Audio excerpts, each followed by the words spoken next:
아이, 연기 상태 안 좋다는데. 이거 왜 이래?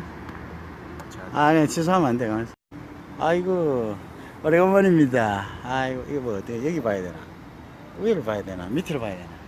이게, 또 앵글이 안 돼. 오래간만에 운동 나왔습니다. 잘 들리십니까? 또 들어오시네. 아이고, 오래간만에 운동을 나왔습니다. 제 동네에 나왔는데요. 보이세요? 보이십니까? 여기 원래는 야구장이었어요. 근데 야구장을 밀어버리고, 이게 뭐 그냥 일단 허물자 이렇게 해가지고 밀었어요. 내가 그 뭐 밀자 한 사람 잘 알고 있는데요. 그래서 이 온수지 땅에다가 저는 이제 이거 생기고 오늘 처음 여기 와봅니다. 속이 상해서 안 왔거든요, 그동안요. 왜냐면은 우리 지역에 가장 그 상업적으로 발전시켜서 그 주위에 조금 사람들한테 일자리를 제공하고 뭐가 이렇게 앵커가 돼야 될 자리를 그냥 그 머리가 안 되니까요. 그냥 이거를 제가 보세요. 이 자리를 그냥 이게 체육시설로 넣어버렸어요. 우리 체육시설이랑은 뭐 뛰기만 하면 되거든요. 근데 이제 체육시설 보면 저기 보면 테니스장 같은 거 여기 보세요. 테니스장에다가 뭐 이렇게 돼 있어요.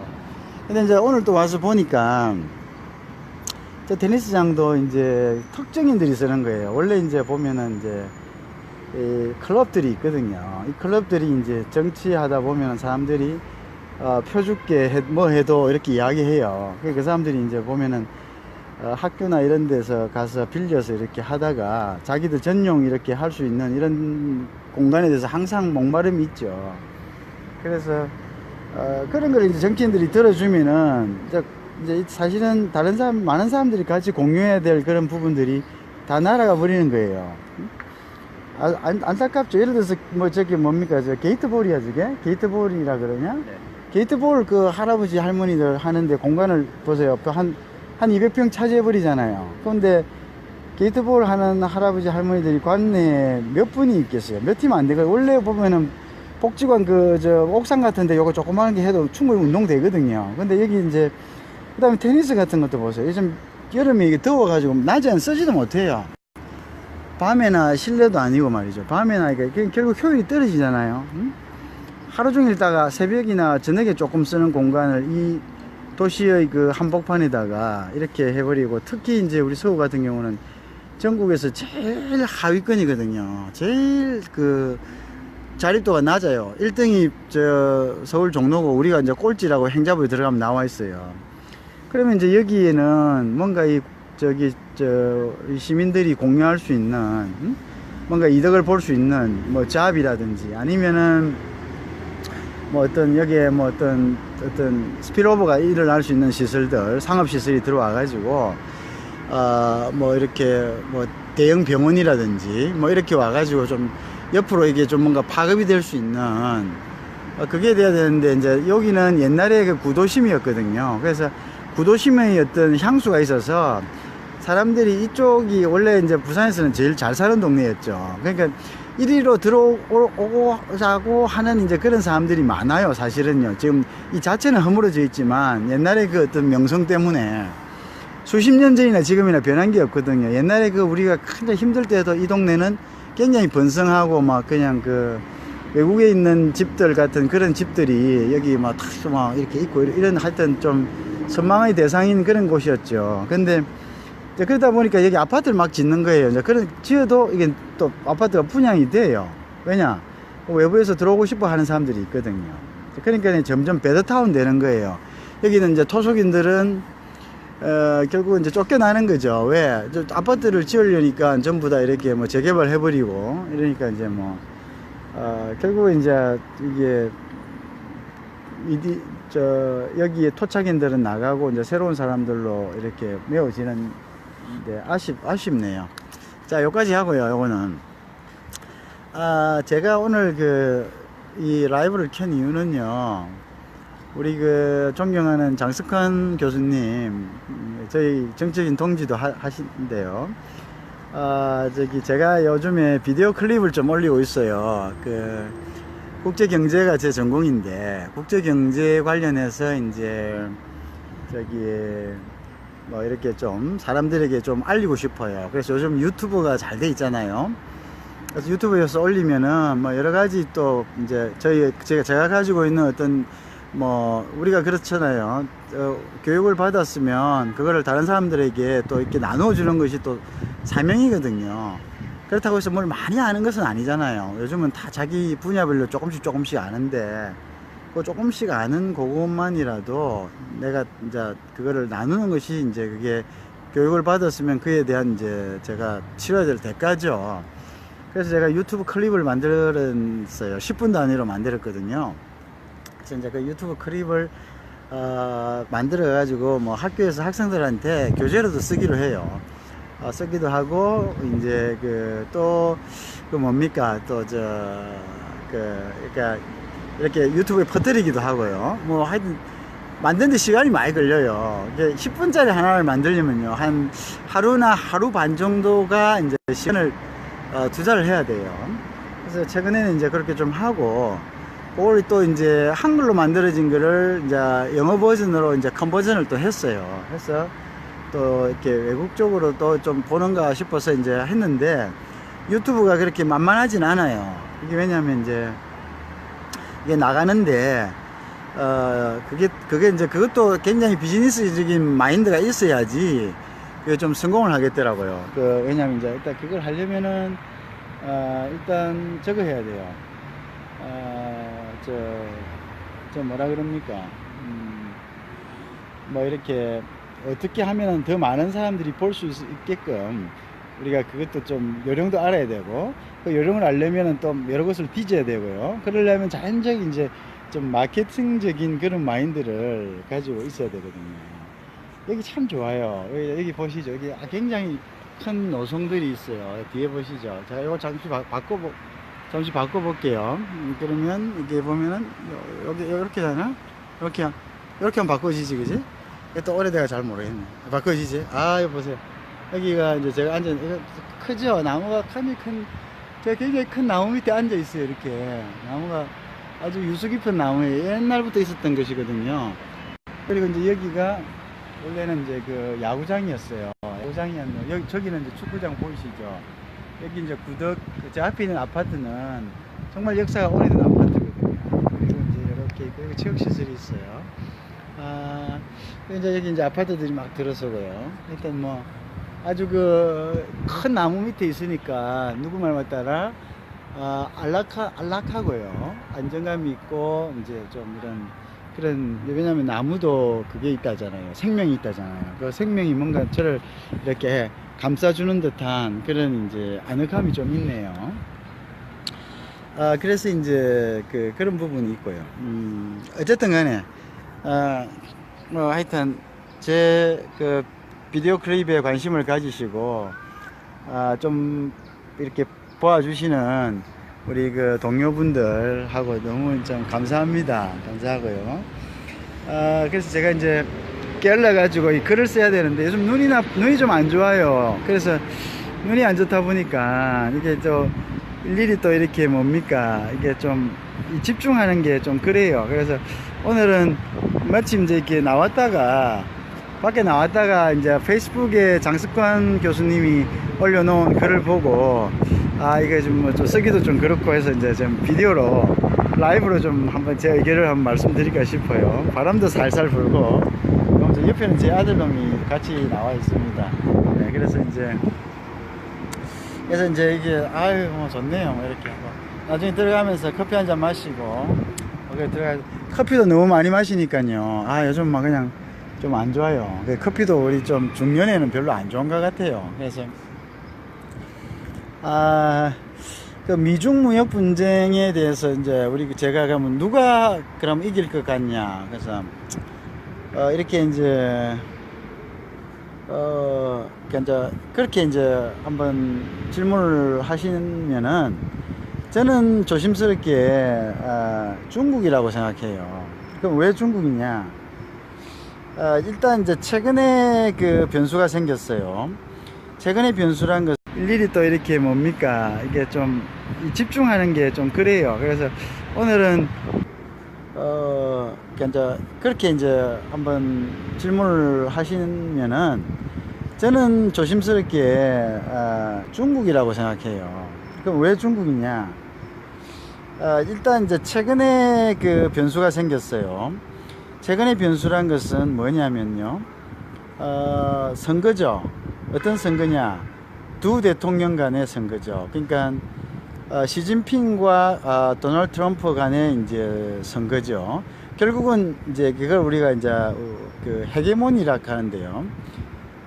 패러다임 워라 그래요. 패러다임 워, 헤게모닉 워. 그러니까 우리가 패권 전쟁이라고 하는데요. 그 패권 전쟁을 추진할 수 있는 주체는 누구냐면은 대통령들이에요. 저쪽에는 트럼프고 이쪽에는 시진핑이죠. 근데 이 사람들이 존재하지 않으면 이 패권 전쟁은 가지가 않습니다. 자, 그런데 이제 중요한 거는 트럼프 다음에 이제 그 누굽니까? 민주당의 지금 존 브라운 누굽니까? 그 사람이 지금 막 이렇게 다음 차기 대권 후보로서 지금 부상을 하고 있어요. 근데 이제 시진핑의 굉장히 친한 친구예요, 그 사람이. 지금 친한 게 아니고 옛날부터 친한 친구야. 그러니까 시진핑은 이제 다음에 이제 예를 들어서 최근에 이제 그 부시 대통령 아버지 이후로는 최근에입니다. 그 전에는 좀 있었지만 대부분 재선을 했었죠. 미국 대통령들은. 그런데 이번에 도널드 트럼프 같은 경우는 좀 그렇게 좀 낙관적이지 못해요. 지금 한 46% 정도, 원래 30% 하다가요. 이 이제 소위 이야기하는 헤게모니 게임을 일으키면서 지지율이 한 10% 올라갔어요. 결국 우리도 말이죠.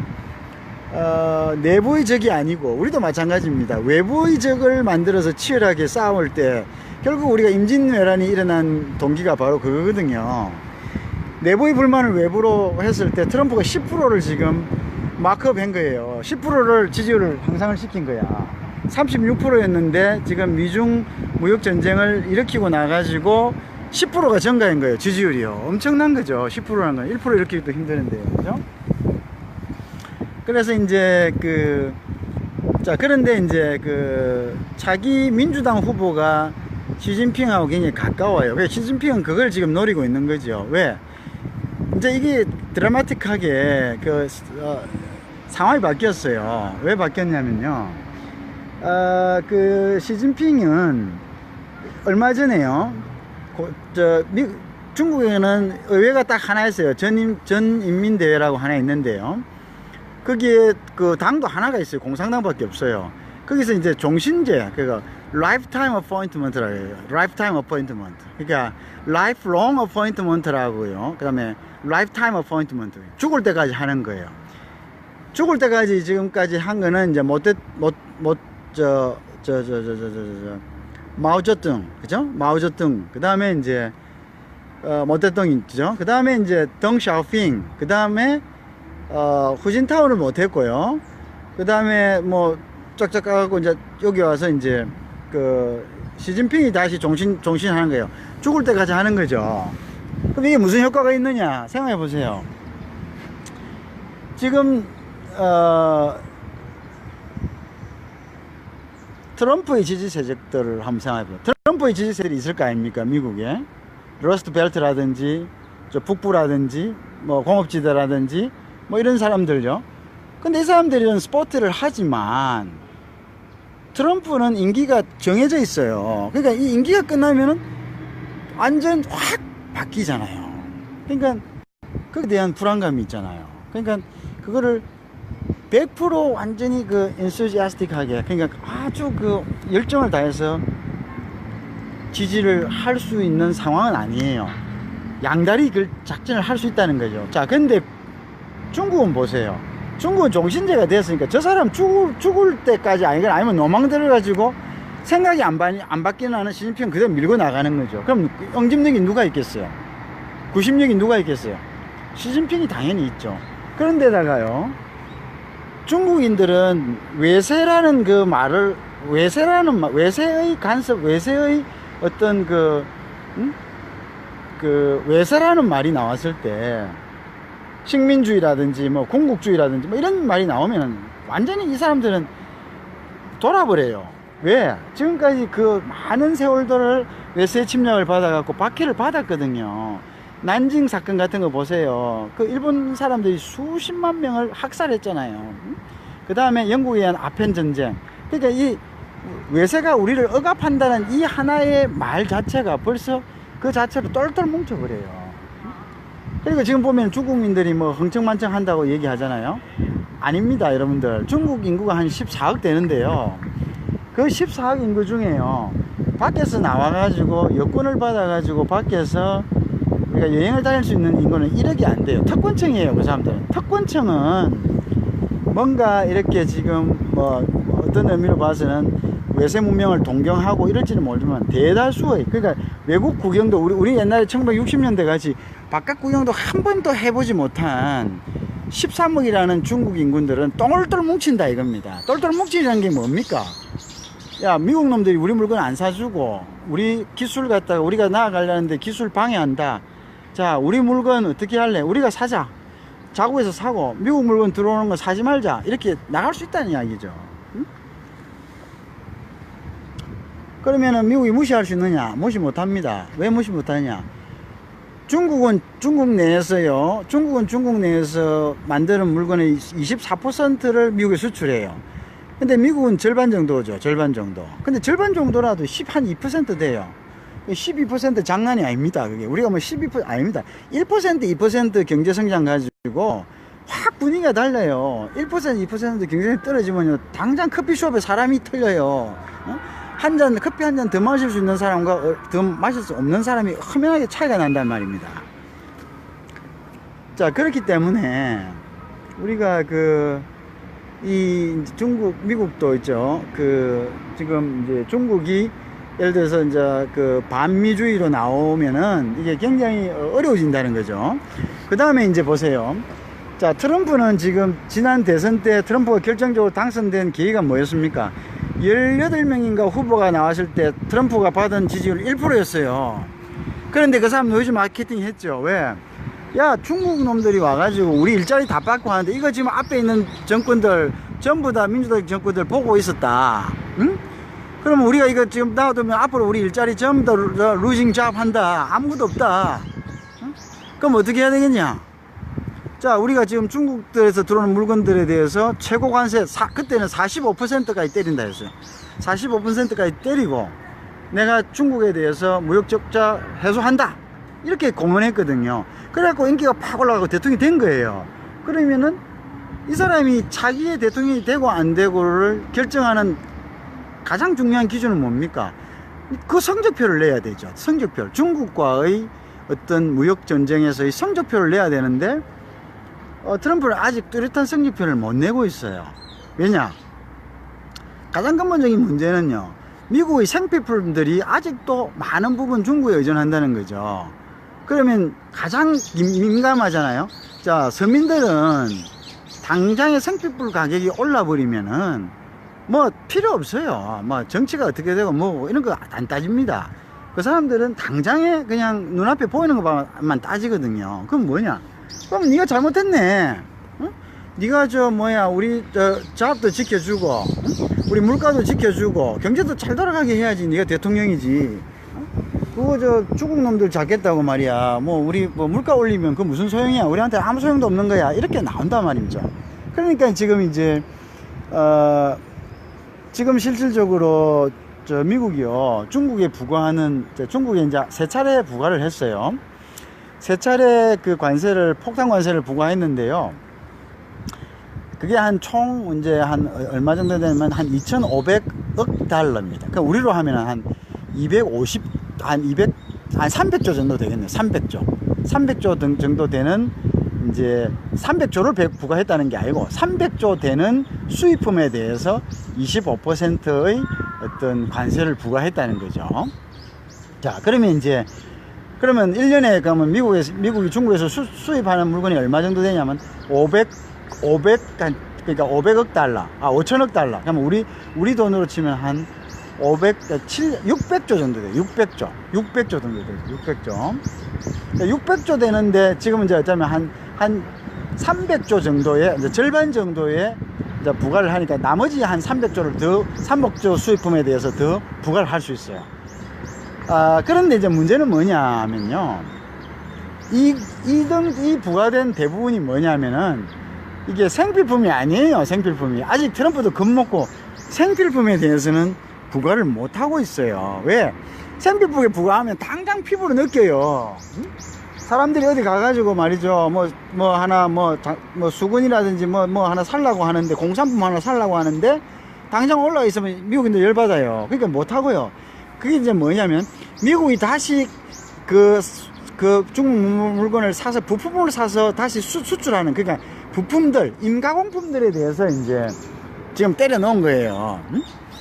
그러니까 사실은 미국인들은 피부를 못 느끼죠. 왜?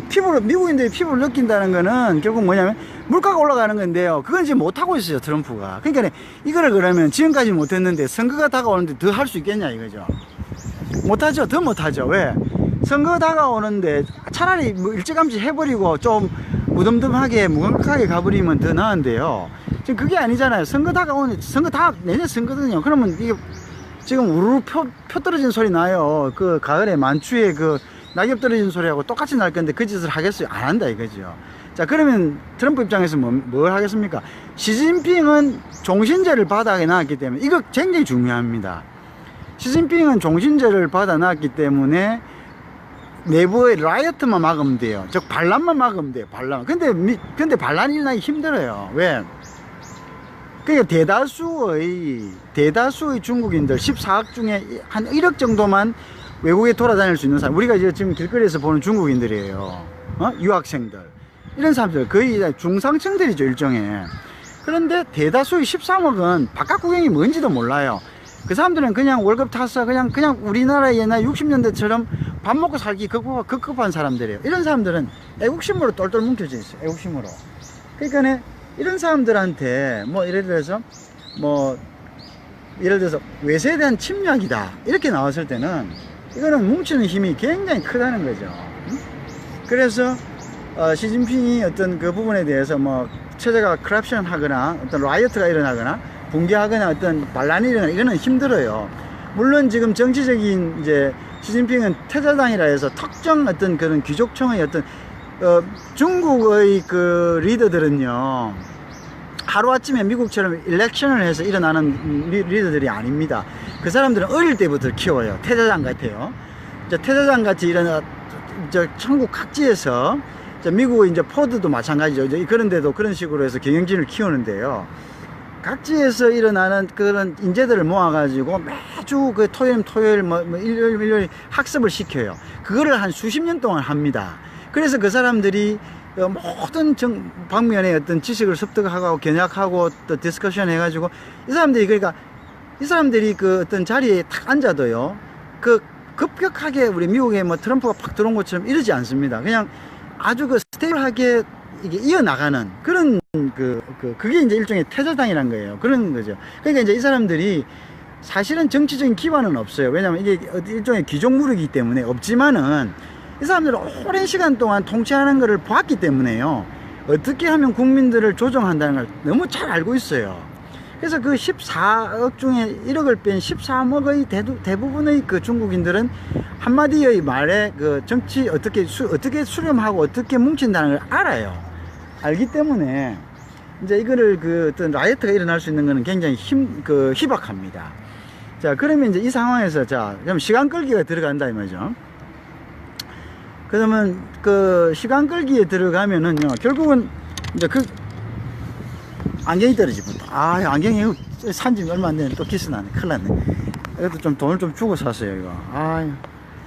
자, 그래서 이제 일어나기 때문에요. 결국 시간에 쫓기는, 시간은 누구 편이냐면 시진핑 편이다. 이렇게 지금 보는 거예요. 그래서 그러면 이제 시진핑은 가만히 있으면 돼요. 한 2년 정도 그냥 죽었다고 그냥 있으면 되는 거예요. 예? 그렇다고 해서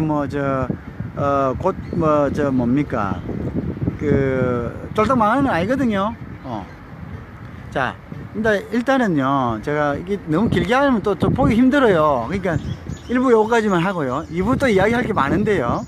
중요한 건 우리나라가 그럼 이 틈바구니에서 어떻게 해야 되는 거야. 우리 지금 중국이 우리하고 관계없으면 우리 그 이야기에 관심 가질, 미국이 뭐 저끼리 어쩌겠다면 아무 상관없습니다. 우리가 뭐 알아요. 우리 할 일도 천진데요 지금. 근데 그게 직격적으로 우리한테 오거든요. 왜 그러냐면요, 우리나라가요 중국에 수출하는 게 우리나라 전 수출품들의 24%예요 미국이 12%고요 자, 중국 본토에는 그래요. 근데 중국은 본토로 보면 안 되거든요. 중화로 봐야 돼요. 중국 사람들, 그 사람들까지 본다면요, 대만 같이 봐야죠. 홍콩 같이 봐야 돼요. 홍콩에 우리가 8% 합니다 수출, 대만에 3.5% 합니다. 그럼 중화권으로 다 봤을 때 얼마냐? 우리나라에서 나오는 물건 100개 중에 38개를 중화권으로 수출한다 이 말입니다. 그럼 만약 그 길이 막히면 어떻게 돼요? 굶어 죽는 거죠. 그러니까 그런 거를 알아야 되는데 그걸 모르고 대놓고 뭐, 우리가 보세요, 우리가 조그마한 전빵을 한다고 생각해 보세요. 전빵에 라면이 100개 있어요. 내가 이걸 80개 팔아야지 애들 공부시키고 밥 먹고 살아요, 다른 거 사서. 근데 35개를 다른 옆집에 판다고 하는데 옆집에서 우리 라면 안 사준다면 어떻게 되는 거예요? 생각을 해보세요. 간단한 문제가 아니라요. 우리가 다른 데 나가가지고 벌고 가서 월급 받아올 수 있는 게 있으면은 문제가 없죠. 근데 우리나라가 지금 그걸 갖다가 해놨냐? 우리가 다른 데 가서 아이고 전빵 안 되네, 다른 데 가서 나가서 일해가지고 돈 벌어와서 곁해야 되겠다. 그래, 그 준비가 돼 있으면은 돼요. 버텨도 돼요. 욕해도 된다고요. 근데 아무 준비 없어요 우리는. 그리고 미국, 우리 지금 수출 12% 합니다. 우리 물건 막는 것 중에 12개는 미국으로 팔아야 돼요. 미국 중국 합치면, 자, 중화권 48%, 38%, 미국 12%, 얼마입니까? 그거 따면요 벌써 60%가 되는 거예요. 50%는 되네요. 절반이네, 절반. 절반이 전부, 그러니까 그 미중 무역 전쟁에서 우리는 완전히 고래 싸움에 새우등 터지는 거예요. 그럼 어떻게 해야 되나? 잘 봐야죠. 잘 보고 어떤 것이 우리가 실리를 취할 수 있는 거고 어떤 것이 우리가 이 틈바구니 속에서 생존할 수 있는가를 우리가 파악을 해야 되는 겁니다. 그게 굉장히 중요하고, 지금 우리의 어떤 우리나라를 리드하는 정치인들이나 행정가들, 이걸 정신을 똑바로 차려야 돼요. 그걸 만약에 못하면 다 굶어 죽는 거예요 지금. 이제 지금 여파가 서서히 오죠. 미중 무역전쟁 여파가 온다고 뉴스에 나오고 있어요. 왜? 가장 중요한 거, 우리가 짚고 넘어가야 될 걸 한 가지만 이야기하고 오늘은 여기서 제가 이걸 마무리 하겠습니다. 시간 많이 가니까요. 이게 뭐가 문제냐면요, 중국도 오래 끌 수는 없어요. 어쨌든 간에요. 시진핑 개인으로 봐서는 그래 뭐 한번 해보자. 이 치킨 게임이라죠. 치킨 게임이죠. 치킨 게임 뭡니까? 싸움 닭은 2마리 해놓으면 안 떼면 죽을 때까지 싸워요. 죽을 때까지요. 우리가 옛날에 영화 보면 철로에 누워가지고 수갑 차고 앉아가지고 기차 올 때까지 버티는 거죠. 겁먹은 놈이 한 놈이 피해야지 사는 거고 그 나머지가 이기는 거예요. 만약 둘 다 그냥 있으면 둘 다 죽는 거죠. 그걸 우리가 치킨 게임이라 그래요. 자, 보세요. 중국하고 미국은 결국 종국적으로는 치킨 게임을 할 것 같아도 못합니다. 그럼 어떻게 하냐? 출구 전략이 나오는 거예요. 그 출구 전략이 중국이 제시하는 게 뭐예요? 그래, 알았다, 미국아. 자, 미국에서 그랬어요. 자, 트럼프가 뭐라 했습니까? 2천억 불 현금으로 달라 그랬어요. 우리 너한테 적자 보니까 2천억 불면 한 몇 조 됩니까? 한 250조 돼요. 250조 현금으로 더 이랬습니다. 그러니까 시진핑이 뭐라는가? 야, 현금으로 주는 건 너무 심하지 않나? 우리나라 사람들 다 보고 있는데, 이거는 우리 어떤 자존심에 대한 상처니까 2,500불에 관한 물건만큼을 이득을 내게끔 너가 물건을 사주겠다는 거예요. 자, 그 물건을 그러면 어디서 살게 어디로 가는 겁니까? 우리나라와 같은 나라에서 살 거를, 주변국에서 살 거를 미국에서 사주겠다는 겁니다. 결국 우리나라 물건을 안 사겠다는 얘기예요. 그게요. 중국은 지금 출구 전략을 그렇게 나가고 있어요. 그럼 결국은 뭐냐? 결국은 우리가 영향을 보는 거예요. 자, 그럴 때는 우리는 어떻게 해야 되냐? 그에 대한 해답이 있어요. 우리나라의 어떤 리더들, 이 해답이 있냐 이거지. 우리 지금 현 정권도 지금 이 경제에 대한 아무 관념이 없고 뭐 자꾸 지금 남북 문제에 대해서 지금 가서 지금 집중하고 있는데 그게 지금 바쁜 게 아닙니다. 지금 우리가 당장 이제 밥그릇에 숟가락 떨어지, 밥에 집에 좀 쌀 떨어지게 생겼어요.